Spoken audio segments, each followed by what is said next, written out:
नमस्कार दोस्तों, स्वागत है आपका हमारे इस यूट्यूब चैनल एमएससी हिस्ट्री पर। तो आज हम लेकर आए हैं क्लास 10वीं कक्षा की मॉडल सेट 3। तो आइए इसका सॉल्यूशन कर लेते हैं पहले।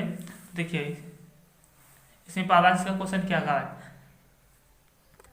तो कहा है कि 156 को अभाज्य गुणनखंडों के रूप में गुणनखंडों के गुणनफल के रूप में लिखा जा सकता है। तो देखिए 156 का पहले सबसे पहले हम अभाज्य गुणनखंड निकाल लेते हैं। तो देखिए 156 का निकालेंगे किसे करेगा, 2 से करेगा कितना हो जाएगा।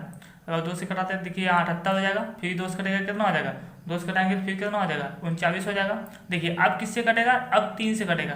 3 से अगर कटाते हैं कितना होता है 13, और फिर 13 से ही कटेगा कितना हो जाएगा, यानी 2 गुना 2 गुना 3 गुना 13। तो देख लेते हैं ऑप्शन में कहाँ, देखिए ऑप्शन नंबर डी में 2 गुना 2 गुना 3 गुना 13। तो ऑप्शन नंबर इसका डी सही हो जाएगा, ऑप्शन नंबर डी सही हो जाएगा। अब दूसरा नंबर क्वेश्चन है 96 तथा 404 का महत्तम समवर्ती 4 दिया है।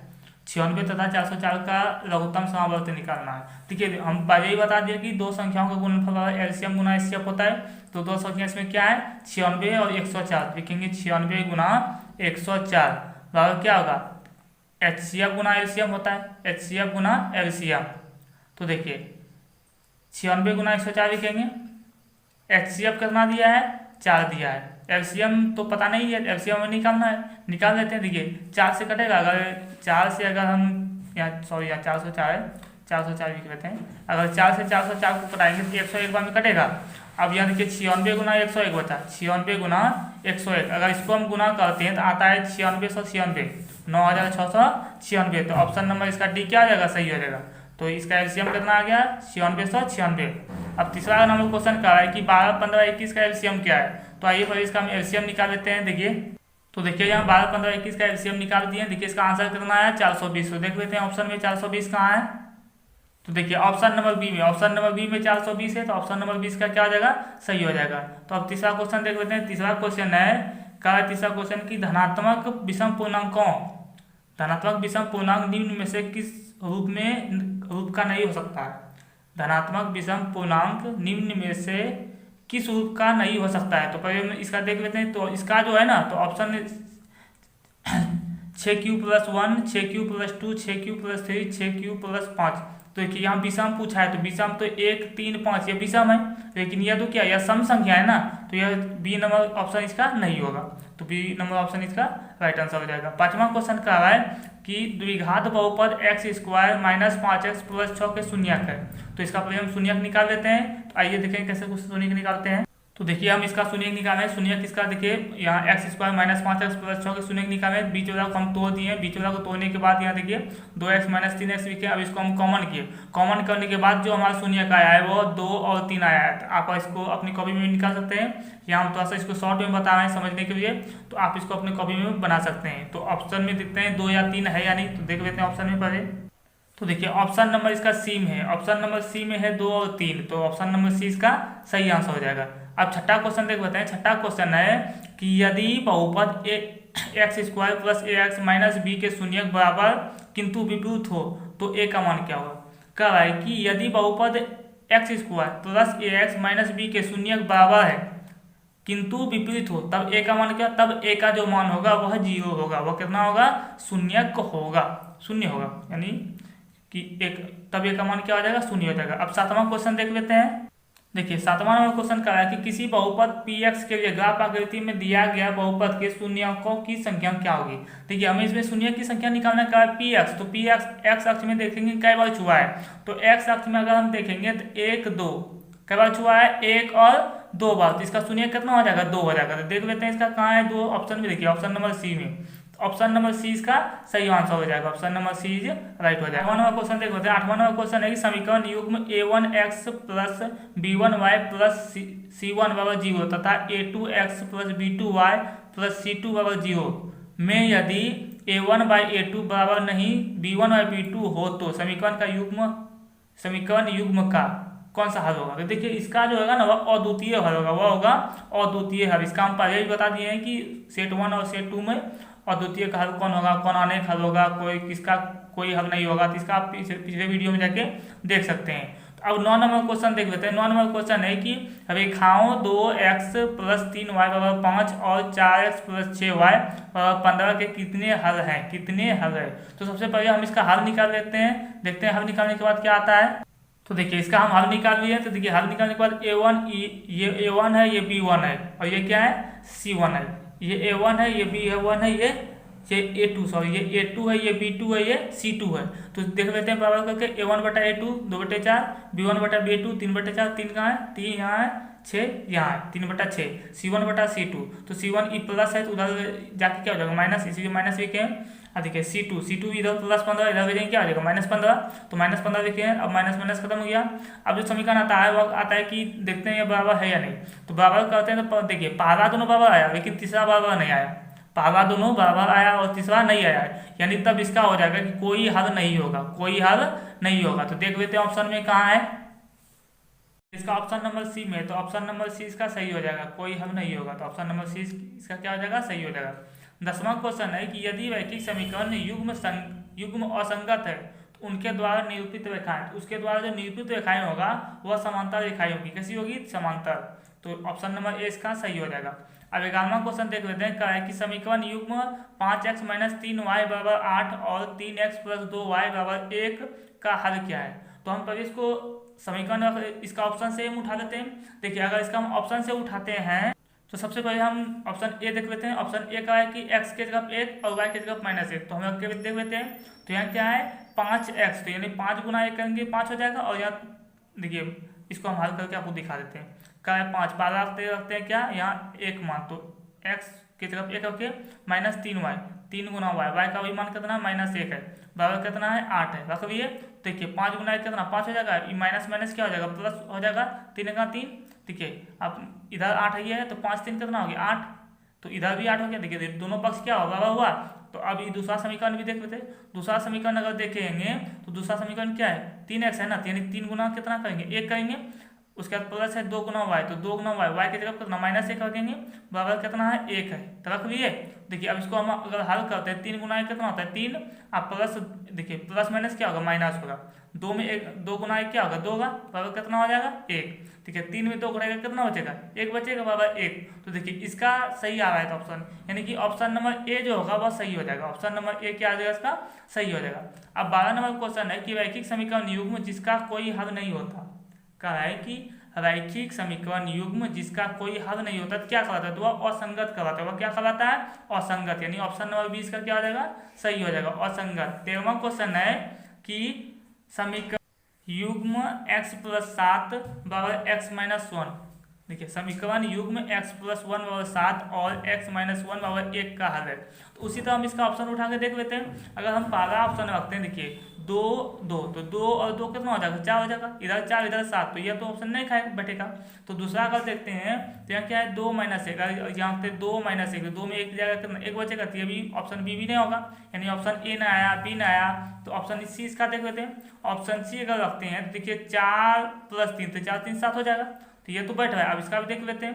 देखिए अगर इसका रखते हैं, देखिए 4 यहाँ कितना 4 रखेंगे और यहाँ कितना 3 है, तो 4 में 3 घटेगा कितना बचेगा 1 बचेगा, यानी ऑप्शन नंबर किसका सी आ रहा है। तो ऑप्शन नंबर इसका सी जो है ना सही हो जाएगा। तो ऑप्शन सी इसका क्या हो जाएगा सही हो जाएगा। तो ऑप्शन सी नंबर में टिक लगा देते हैं। तो नंबर क्वेश्चन का है कि निम्नलिखित में से कौन द्विघात समीकरण है, तो कौन है। अगर हम हल करेंगे तो तीनों देखिए 1 2 3 है, अगर तीनों का हल करेंगे तीनों का हल करने के बाद पाएंगे कि पहला द्विघात समीकरण है। आप इसको कभी में हल करके देख सकते हैं। अब 15वां क्वेश्चन देख लेते हैं। इसका 15 नंबर क्वेश्चन क्या है कि यदि द्विघात समीकरण 3x² + kx - 4 0 का एक मूल, देखिए 3x² + kx - 4 0 का एक मूल 4 है। देखिए एक मूल क्या है 4 है, तो k का मान क्या करना, तो k का मान तो एक मूल का है, तब पर एक ले लेते हैं। देखिए तो देखिए हमने मान लिया कि एक जो मूल दिया था वह बीटा दिया है, क्या हम मान लिया कि बीटा, आप अल्फा भी मान सकते हैं, तो बीटा का मान हम मान लिया कि 4 जो मूल दिया है। तो अल्फा × बीटा का मान क्या होता है c/a होता है। तो देखिए बीटा का मान है तो बीटा का जगह 4 लिखे हैं, c/a, सी का वैल्यू कितना है, देखिए समीकरण में सी का मान कितना है -4, तो -4/a, a का मान कितना है 3 है। देखिए मान बैठाएं, तो मान बैठाने के बाद अल्फा × बीटा बराबर कितना -4/3, इसको हल किया कितना आ गया अल्फा का मान -1/3 आ गया। -1/3 आया ना। अब इसको हम अल्फा प्लस बीटा के मान रख के देखते हैं। अब हम इसको अल्फा प्लस बीटा के मान पे रख के देख लेते हैं। देखिए यहाँ अल्फा प्लस बीटा का मान रखें ना, अल्फा प्लस बीटा का मान क्या, तो -b/a, तो अल्फा का मान क्या निकला -1/3 आया, प्लस बीटा, बीटा का मान क्या माने थे, 4 माने थे, तो 4 भी गया बराबर कितना -b/a, तो -b का मान कितना देखिए k, तो k तो माइनस तो रहेगा ही बटा a की जगह करना है 3, तो रख भी है 3। तो देखिए इसको हल करने के बाद जो आता है वह k का मान आता है -11, कितना आता है -11, तो देख लेते हैं ऑप्शन में -11 कहाँ है, चलिए देख लेते हैं। तो देखिए इसका ऑप्शन नंबर यानी ए में आ रहा है बी सी डी, ये तो तीनों नहीं होगा, तो ऑप्शन नंबर ए में -11, तो ऑप्शन नंबर ए इसका क्या आ जाएगा, सही हो जाएगा, ऑप्शन नंबर ए इसका क्या हो जाएगा, सही आंसर हो जाएगा। अब देख लेते हैं अगला क्वेश्चन। 1 नंबर क्वेश्चन देख रहे हैं, क्या है कि वह द्विघात समीकरण जिसके मूल 2 - 2 हो निम्नलिखित में से है, तो इसका जो है ऑप्शन नंबर ए सही हो जाएगा, इसका ऑप्शन नंबर ए सही हो जाएगा। आप चाहे इसको अपना कॉपी में हल कर सकते हैं। 17वां क्वेश्चन है कि द्विघात समीकरण 4x² + 4x + 1 = 0 के मूलों की प्रकृति क्या है, मूलों की प्रकृति पूछा है। तो पहले हम इसका मूल निकाल लेते हैं, मूल निकालने के बाद पता चलेगा इसकी प्रकृति कैसा है। तो चलिए इसका पहले डी हम निकाल लेते हैं। तो डी देखिए कैसे निकालेंगे, तो इसका सबसे पहले हम डी निकाल लेते हैं। तो डी निकालेंगे, देखिए विविधता कैसे निकालते हैं, डी के बराबर b² - 4ac, लिखते हैं ना -4ac, तो b देखिए b का मान कितना है 4 है, तो लिखेंगे कितना 4 का स्क्वायर -4ac, देखिए 4ac है ना, तो 4a एक की जगह करना है, देखिए यहाँ एक की जगह कुछ नहीं दिया क्या, देखिए 4 तो ये है ना, तो लिखेंगे 4, अब फिर गुना सी की जगह कितना है, देखिए 1 है, तो लिखेंगे 1, लिख लिए। अब 4 का स्क्वायर कितना आता है 16, अब 16 -4 गुना 4 16, 16 गुना कितना 16, देखिए 16 में 16 जाएगा क्या बचेगा, 0 बचेगा, यानी डी का मान क्या आ गया 0। जब भी डी का मान यानी विविधता 0 आ जाएगा तो उसका मूलों की प्रकृति क्या होगा, वास्तविक और बराबर होगा, वास्तविक और बराबर का ऑप्शन नंबर बी में, तो ऑप्शन नंबर बी इसका क्या हो जाएगा, सही हो जाएगा। 18वां क्वेश्चन है कि 2x² - 4x + 3 = 0 का विविधता क्या हो। तो चलिए इसका विविधता निकाल लेते हैं। इसका विविधता का फॉर्मूला क्या होगा, d = b² - 4ac होगा। तो देखिए तो b कितना है, तो -4, तो -4 का स्क्वायर करेंगे -4ac, तो 4 a की जगह करना है, देखिए 2 है, और c की जगह करना है, c की जगह करना है 3 है, तो रख लीजिए 3, तो 4 का स्क्वायर करना होगा 16 होगा, -4 3 8, देखिए 8 3 करना होगा 24, तो देखिए 16 में 24 नहीं घटेगा, 24 में ही 16 घटेगा, कितना बचेगा -8, तो -8 कहाँ है, तो ऑप्शन नंबर देखिए डी में, तो ऑप्शन नंबर डी इसका क्या सही हो जाएगा। अब 19 नंबर क्वेश्चन कह रहा है कि यदि द्विघात समीकरण ax² - 4x + 1 = 0 के समान मूल है तो a का मान क्या होगा। तो देखिए इसका हम विविधता का फॉर्मूला लगा के निकालेंगे। तो देखिए विविधता का फॉर्मूला क्या होता है, b² होता है, b² - 4ac होता है ना, तो d होता है, तो b इसका कितना है, देखिए -4, तो -4 का स्क्वायर करेंगे -4ac, तो 4 a की जगह करना a है, और गुना c की जगह करना 1 है, तो रख लिए। तो देखिए -4 का स्क्वायर करेंगे प्लस 16 होगा, यहाँ -4 गुना 1 करेंगे तो -4 होगा, गुना 1 तो -4 ये होगा, इधर कुछ नहीं क्या 0 है, ये -4 इधर के क्या जगह +4 है, यानी 16 बराबर लिख सकते हैं +4, लिख लिए। देखिए एक यहाँ 4 किस में है, गुना में, तो ये इधर कटेगा भाग में, यानी कट जाएगा, कितना हो जाएगा 4 जगह, यानी a का वैल्यू कितना आया 4 आया। तो देख लेते हैं ऑप्शन में 4 देखिए ऑप्शन नंबर डी में, ऑप्शन नंबर डी में 4 है, तो ऑप्शन नंबर डी इसका क्या हो गया, सही हो गया। तो अब देखिए इसका 20वां क्वेश्चन क्या रहा है, देखिए तो क्या है 20वां क्वेश्चन कि x² - 3x + 2 = 0 मूल ज्ञात करें। तो मूल निकालने के फॉर्मूला क्या होता है, पहले हम विविधता निकालते हैं फिर मूल निकालते हैं। तो पहले चलिए इसका विविधता निकालने के बाद मूल निकालते हैं। देखिए तो देखिए इसका हम समीकरण है, समीकरण का हम डी निकाले कितना आया 1 आया। अब जो मूल निकालने का फॉर्मूला आता है वो होता है x = -b + -√b² - 4ac/2 है। अगर इस पर मान बैठाएं तो इस पर मान बैठाने के बाद देखिए क्या आया, यहाँ हल किए देखिए माइनस माइनस प्लस हो गया, यहाँ +3 लिखे प्लस माइनस देखिए b² - 4ac का मान क्या आया था 1 ना, तो यहाँ 1 लिखे। अब देखिए 1 का वर्गमूल कितना होता है 1, तो 1 लिखे, तो अब यहाँ प्लस माइनस है, एक बार जोड़ देंगे एक बार घटा देंगे, तो एक बार जोड़ के एक बार घटा दिए तो मान कितना आया 1 और 2। तो देख लेते हैं 1 और 2 ऑप्शन में कहाँ है, देखिए ऑप्शन डी में है, तो ऑप्शन डी इसका क्या हो जाएगा सही हो जाएगा, तो ऑप्शन नंबर डी क्या हो जाएगा इसका सही हो जाएगा। अब 21वां क्वेश्चन है कि AP 3/2 1/2 -1/2 -3/2 के लिए क्रमशः प्रथम पद a और सावंतर t क्या है। तो पहला पद तो जो है 3/2 थी, 3/2 पहला पद हो ही जाएगा, पहला पद 3/2 यानी कि a का मान क्या होगा 3/, यहाँ क्या है +3/2 है 3/2। अगर d निकालना है तो d निकालना है तो दूसरा पद में पहला पद को घटाते हैं, तो दूसरा पद क्या 1/2 है, अब पहला पद कितना है 3/2 है। अगर घटाएंगे देखिए इसका एलसीएम लेते हैं 2, तो क्या करना है 1 - 3 हो जाएगा, यानी इसका कितना हो जाएगा -2/2। कटा देंगे तो -1 आएगा। तो देख लेते हैं ए यानी कितना आया, ए आया 3/2 और डी कितना आया -1। तो देख लेते हैं इसका कहाँ है, तो देखिए कहाँ है इसका 3/2 -1, ऑप्शन नंबर सी में। तो ऑप्शन नंबर सी क्या आ जाएगा इसका, सही हो जाएगा। अब इसका 22 नंबर क्वेश्चन देख रहे हैं कि 22 नंबर क्वेश्चन है कि AP 10/4 का 30वां पद क्या है। तो 30वां पद निकालेंगे ना, तो सबसे पहले 30वां पद निकालने का फॉर्मूला क्या होगा, 30वां पद निकालेंगे तो लिखेंगे A + 29D, A + 29D। तो A क्या है, तो पहला पद इसमें करना है 10 लिख दिए। अब 29D, तो 29 लिखेंगे। D का अगर मान निकालेंगे तो 7 में 10 घटाना पड़ेगा, तो कितना बचेगा -3। तो कितना लिखेंगे यहाँ पे -3 लिख लिया -3। अब इसको हम गुना करेंगे, देखिए 10, देखिए प्लस माइनस क्या होगा, माइनस होगा। 29 × 30 करेंगे तो कितना हो जाएगा 87 हो जाएगा। अब देखिए 10 में 87 नहीं घटेगा, 87 में 10 घटेगा, कितना बचेगा -77। यानी 10 जो 30वां पद आया किसका, इस AP का जो 30वां पद आया वह कितना आया -77। तो -77 देख लेते हैं कहाँ है, ऑप्शन नंबर 20। ऑप्शन नंबर 20 का क्या आ जाएगा, सही हो जाएगा। अब 23 नंबर क्वेश्चन देख लेते हैं। क्वेश्चन है 23 नंबर की AP 5, 7, 9, 11 का कौन सा पद 27 यानी कौन सा पद 27 है। तो पहले हम इसको समझ लेते हैं, आइए।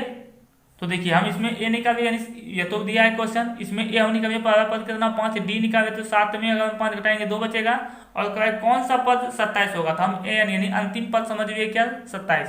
तो अब देखिए हम AN का फॉर्मूला लगाएंगे, तो AN में N तो दिया नहीं है, तो AN का फॉर्मूला लगा, AN की जगह 27 लिखे, A का मान जो है 5 तो 5 लिखे, N पता नहीं है इसलिए N की जगह खाली छोड़े, D का मान 2 है 2 लिख दिया। अब इसको हल करने के बाद जो वह N आया वह कितना आया 12 आया, यानी कि पता चला कि 12वां पद जो है वह 27 होगा। कौन सा पद, 12वां पद। तो ऑप्शन में देख लेते हैं कहाँ है, तो देखिए ऑप्शन नंबर A में, यानी ऑप्शन नंबर A क्या आ जाएगा इसका सही हो जाएगा, ऑप्शन नंबर A क्या आ जाएगा इसका सही हो जाएगा। 24 नंबर क्वेश्चन है कि AP 8, 3 - 2 के प्रथम 22 पदों का योग, यानी हमें 22 पदों का योग निकालना है। तो चलिए इसका पहले हम 22 पदों का योग निकाल लेते हैं। तो देखिए हम 22 पदों का योग निकालना, देखिए इसमें पहले A कितना दिया है 8 दिया है, D देखेंगे तो 3 में 8 घटाएंगे -5 बचेगा, और कहा है कि 22 पदों तक यानी कि 22 पद तक हमको जाना है, तो यानी N कितना है 22 है। तो हमें योग निकालना है, तो योग का फॉर्मूला लगाएंगे, यानी कि SN = N/2 × 2A + N - 1 × D, यही फॉर्मूला आता है। इस पर अगर मान बैठाएं तो यानी 22 पदों का निकालना है, 22 पदों का योग।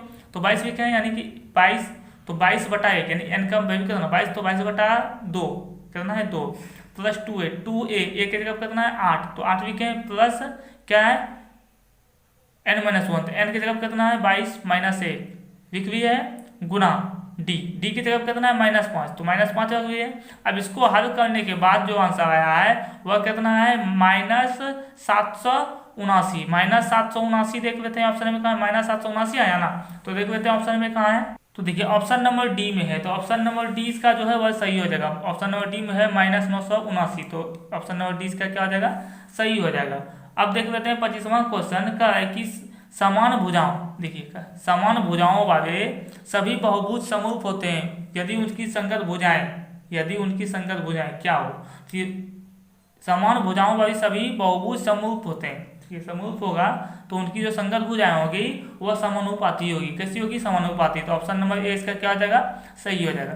26 नंबर क्वेश्चन दिया है कह कि आकृति में यदि AD = 1 सेंटीमीटर, DB = 1.5, तो AD का है A से D यह दिया 1 सेंटीमीटर, और D से B दिया 1.5 सेंटीमीटर, और उसके बाद कहा है कि A से E दिया है कितना 2 सेंटीमीटर, तो और क्या E से C, और E से C जो दिया है वह 4 सेंटीमीटर दिया है, कितना दिया है 4 सेंटीमीटर।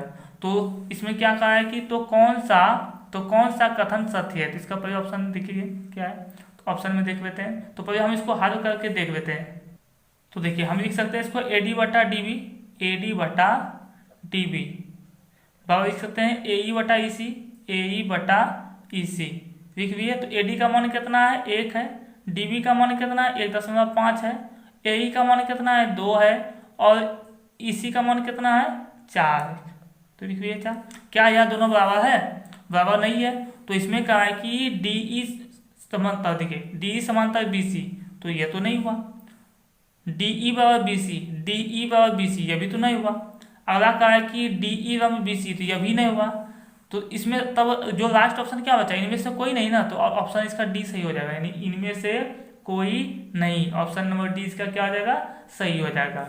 तो अब 27वां क्वेश्चन देख लेते हैं। 27 नंबर क्वेश्चन कह रहा है कि समरूप त्रिभुजों की संगत भुजाएं डैश होती है। देखिए समरूप त्रिभुज है ना, तो समरूप त्रिभुज की जो भुजाएं संगत भुजाएं होती है वह समानुपाती होती है। कैसी होती है, समानुपाती। तो ऑप्शन नंबर इसका बी क्या आ जाएगा, सही हो जाएगा। 28 क्वेश्चन देख लेते हैं। 28वां क्वेश्चन कहा है कि त्रिभुज एबीसी, देखिए त्रिभुज एबीसी तथा त्रिभुज पीक्यूआर के लिए कौन सा कथन सत्य है। तो देखिए अगर हम देखते हैं यहाँ तो देखिए बीसी बराबर क्या है, पीक्यू, बीसी बराबर पीक्यू लिख लेते हैं। पहले हम इसको लिख लेते हैं, बीसी बराबर पीक्यू। बीसी कितना है, 6 है, लिख लेते हैं 6, और पीक्यू कितना है, 12, ये है ना। तो हम इसको बटा में लिख लेते हैं, समझने में आसान रहेगा, यानी बीसी बटे पीक्यू 6/12, 1/2 आ गया यह। उसके बाद देख लेते हैं तो यह एसी बटे एसी बटे हम लेते हैं इसको आरपी, क्या आरपी। एसी कितना है, 3√3 है, 3√3 है। और आरपी करना है तो आरपी जो है वह 6√3 है, कितना 6√3। तो √3 खत्म हो गया, 3 का 3, 3 दूनी 6, यानी इसका भी मान क्या है, 1/2 आया ना। और देख लेते हैं अब बताइए ए बी का लेते हैं, ए बी बटा आर क्यू, ए बी बटा आर क्यू। तो ए बी का मान कितना है, 3.8 है, और आर क्यू का मान कितना है, 7.6। देखिए ये भी कट जाएगा क्या बार में, 2 बार में, यानी 1/2, यानी इसका भी 1/2, यानी इसका क्या हुआ, भुजा ही समान हुआ ना। तो भुजा जो समान हुआ तो यानी कि दोनों त्रिभुज आपस में क्या है, समरूप है, दोनों त्रिभुज आपस में क्या है, समरूप है। तो कहाँ है, तो देख लेते हैं क्या, यह भुजा इससे हुआ ना, यानी कि त्रिभुज एबीसी किधर से, यहाँ आर क्यू पी। देखिए यह ए बी बराबर क्या है, आर क्यू है ना, तो आर क्यू पी, तो कहाँ ऑप्शन में, त्रिभुज एबीसी समरूप क्यू आर पी, तो यह ना होगा। तो उसके बाद यहाँ देख लेते हैं त्रिभुज एबीसी समरूप आर क्यू पी, देखिए ऑप्शन बी में। तो ऑप्शन 20 का क्या हो जाएगा, सही हो जाएगा। ऑप्शन नंबर 20 का क्या होगा, सही हो जाएगा। अब 29वां क्वेश्चन देख लेते हैं। तो 29 नंबर क्वेश्चन का है कि मान लीजिए त्रिभुज एबीसी समरूप त्रिभुज डीईएफ है, क्या है, समरूप है, और इनके क्षेत्रफल क्रमशः 64 सेंटीमीटर स्क्वायर और 121 सेंटीमीटर स्क्वायर। यदि ईएफ बराबर 15.4 सेंटीमीटर हो तो बीसी निकालना है। तो चलिए इसका हम निकाल देते हैं पहले। तो देखिए त्रिभुज क्या दिया था, एबीसी समरूप त्रिभुज डीईएफ। तो हम लिख रहे हैं क्या, एरिया त्रिभुज एबीसी बटे एरिया त्रिभुज डीईएफ बराबर क्या, इसका बीसी और ईएफ पूछा था ना, तो बीसी स्क्वायर बटे ईएफ स्क्वायर। इसका क्षेत्रफल क्या था, दिया था, एबीसी का 64 दिया था और डीईएफ का कितना 121 दिया था। तो लिख लिए बीसी स्क्वायर, देखिए स्क्वायर है, यह स्क्वायर दोनों का इधर आगे क्या हो जाएगा, अंडर रूट बन जाएगा, अंडर रूट बन गया। अब देखिए 64 और 121, 64 का वर्गमूल कितना आएगा, 8 आएगा, और 121 का 11 आएगा। और देखिए यहाँ जो था ईएफ का वैल्यू कितना दिया था, 15.4, तो 15.4 यहाँ है यहाँ पे। आप देखिए कोना कोनी गुना कर दीजिए, 15.4 गुना 8 कर दीजिए, तो गुना किए देखिए इसका मान कितना आया, बीसी का मान आया 11.2 सेंटीमीटर, 11.2 सेंटीमीटर। तो देख लेते हैं ऑप्शन में कहाँ है। तो देखिए ऑप्शन ए में है, तो ऑप्शन ए में है 11.2 सेंटीमीटर। तो ऑप्शन ए इसका क्या हो जाएगा, सही हो जाएगा। 30वां नंबर क्वेश्चन कहा है एक समबाहु त्रिभुज की भुजा, देखिए कहा एक समबाहु त्रिभुज की भुजा 20 सेंटीमीटर है, उसके शीर्ष लंब की लंबाई क्या होगा। इन समबाहु त्रिभुज तीनों भुजा क्या होगा, बराबर होगा 20-20 करके। तो कहा उसकी शीर्ष लंब यानी शीर्ष लंब की लंबाई क्या होगा, तो इसका वजह हम निकाल लेते हैं। आइए तो देखिए यह जो है समबाहु त्रिभुज है, इसका तीनों भुजा 20-20 करके, इसका तीनों भुजा क्या है 20-20 करके। कहा यह शीर्ष लंब की लंबाई, इसका लंबाई हमको पूछा है, तो इसका लंबाई निकालने के लिए हम देखेंगे कि इसका बीचों बीच खिंचाई यानी यह 10 होगा, ये कितना होगा 10 होगा। तो 2 भुजा दिया है, तीसरा भुजा निकालने के लिए समकोण त्रिभुज बना, तो हम पाइथागोरस प्रमेय लगा सकते हैं। तो देखिए जिसका मान जो दिया था तो हम लिख लिए बीडी का मान निकालिए, उसके बाद समकोण त्रिभुज एबीडी यानी कि पाइथागोरस प्रमेय लगा के हम देखें क्या, जो वह एडी यानी यहाँ ए से डी, हम इसका नाम डी दिया, ए से डी और डी निकला पाइथागोरस प्रमेय से, वह क्या निकला √300। 300 का वर्गमूल निकाला तो वह कितना निकला 10√3, 10√3। तो देख लेते हैं ऑप्शन में 10√3 कहाँ पर है। तो ऑप्शन नंबर ए में, देखिए ऑप्शन नंबर ए में है 10√3, तो ऑप्शन नंबर ए इसका क्या हो जाएगा, सही हो जाएगा। अब 31वां क्वेश्चन का है कि त्रिभुज एबीसी में त्रिभुज एबीसी में AB बराबर 12 सेंटीमीटर, AC बराबर 13 सेंटीमीटर तथा BC 5 सेंटीमीटर। क्या कहा है कि BC 5 सेंटीमीटर, तो कौन B क्या होगा? तो कौन B जो होगा वह 90 डिग्री का कोण बनेगा। वह कितना डिग्री का कोण बनेगा? 90 डिग्री का कोण बनेगा। तो आप इसको अपने से भी हल कर सकते हैं। 32 नंबर क्वेश्चन कहा है कि वृत्त के दो बिंदुओं पर प्रतिच्छेद करने वाली रेखा को क्या कहते हैं? देखिए, वृत्त को जो दो बिंदुओं पर प्रतिच्छेद करती है ना, उसको कहते हैं छेदक रेखा। क्या कहते हैं? छेदक रेखा। तो ऑप्शन 20 का क्या हो जाएगा? सही हो जाएगा। 33 नंबर क्वेश्चन है कि 10 सेंटीमीटर, देखिए 10 सेंटीमीटर त्रिज्या के वृत्त के दो समांतर स्पर्शरेखाओं के बीच की दूरी क्या होगा? मान लीजिए यह वृत्त है, यह क्या है? यह वृत्त है, यह वृत्त है। इसका त्रिज्या का है 10 सेंटीमीटर, कितना है? 10, और दो इसका स्पर्शरेखा है, दो स्पर्श यानी समांतर स्पर्शरेखा है। तो देखिए यह त्रिज्या तो 10 इधर है, 10 इधर भी होगा, तो 10 10 कितना हो जाएगा? 20 होगा ना, यानी 10 इधर भी था, 10 इधर भी था, तो 10 10 कितना होगा? 20 होगा। तो इसका जो है इस दोनों के बीच की दूरी वह कितना हो जाएगा? 20 सेंटीमीटर। तो 20 सेंटीमीटर कहाँ है? ऑप्शन नंबर बी में। ऑप्शन नंबर 20 का क्या हो जाएगा? सही हो जाएगा। 34 नंबर क्वेश्चन है कि यदि एक बिंदु P से O केंद्र वाले किसी वृत्त पर PA PB स्पर्श रेखाएं परस्पर 80 डिग्री के कोण पर झुकी हो, तो कोण POA बराबर है। तो कोण POA, तो POA का जो मान निकलेगा, तो देखिए सबसे पहले हम एक वृत्त बना लेते हैं। एक वृत्त बना लिए, देखिए एक वृत्त बना लिए। बनाने के बाद क्या है कि यहाँ केंद्र को O से नापते हैं। का एक बिंदु P है, एक बिंदु क्या है? P है। इससे स्पर्श रेखा खींचा गया, इससे क्या स्पर्श रेखा यहाँ खींचा गया है? इससे भी एक स्पर्श रेखा खींचा गया है। इसका नाम दिया है P, इस बाहर बिंदु का नाम क्या है? P है, और यहाँ A और B है, यहाँ A और B है। इसको मिला देते हैं, देखिए मिला दिए। तो क्या है कि इस दोनों के P और PB की स्पर्श रेखा का परस्पर 80 डिग्री कोण बनाता है, यानी इस जगह कितना डिग्री कोण बनाता है? 80 डिग्री। तो कौन पर झुकी है? 80 डिग्री कौन पर झुकी है? तो POA, देखिए POA यानी O तो यही है ना, POA। इसको हम पहले मिला लेते हैं डायरेक्ट, देखिए POA। तो हमें यह कोण निकालना है। देखिए यह कोण ना, जब इसका बीचों बीच समझी विभाजित की है तो यह 80 है, तो यह कितना हो जाएगा? 40 ना होगा। तो यहाँ तो समकोण बनता है, तो 40 और 90 कितना होगा? 40 और 90 देखेंगे तो कितना होता है? 130, 130 होता है ना। तो इस तीनों त्रिभुज है, त्रिभुज के तीनों कोणों का कितना होगा? 180 होगा। अगर 180 में 130 घटाते हैं, 180 में 130 घटाएंगे तो कितना बचेगा? 150 बचेगा। नहीं सॉरी, 50 बचेगा। कितना बचेगा? 50। तो 50 देखते हैं कहाँ ऑप्शन में, तो ऑप्शन नंबर ए में। ऑप्शन नंबर ए में 50 है, तो ऑप्शन नंबर ए इसका क्या आ जाएगा? सही हो जाएगा। 35 नंबर क्वेश्चन कह रहा है कि किसी वृत्त के एक दिए गए बिंदु पर कितनी स्पर्श रेखाएं खींची जा सकती है? तो बिंदु का जो एक बिंदु से सिर्फ एक ही स्पर्श रेखा खींची जा सकती है, कितना? एक। ऑप्शन नंबर ए इसका क्या आ जाएगा? सही हो जाएगा। अब 36वां क्वेश्चन कह रहा है कि 90 डिग्री केंद्रीय कोण और त्रिज्या R और त्रिज्यखंड का क्षेत्रफल है। तो पहले हम इसका सॉल्व कर लेते हैं। तो देखिए सबसे पहले हम त्रिज्यखंड का क्षेत्रफल लगाते हैं। त्रिज्यखंड का क्षेत्रफल क्या होता है?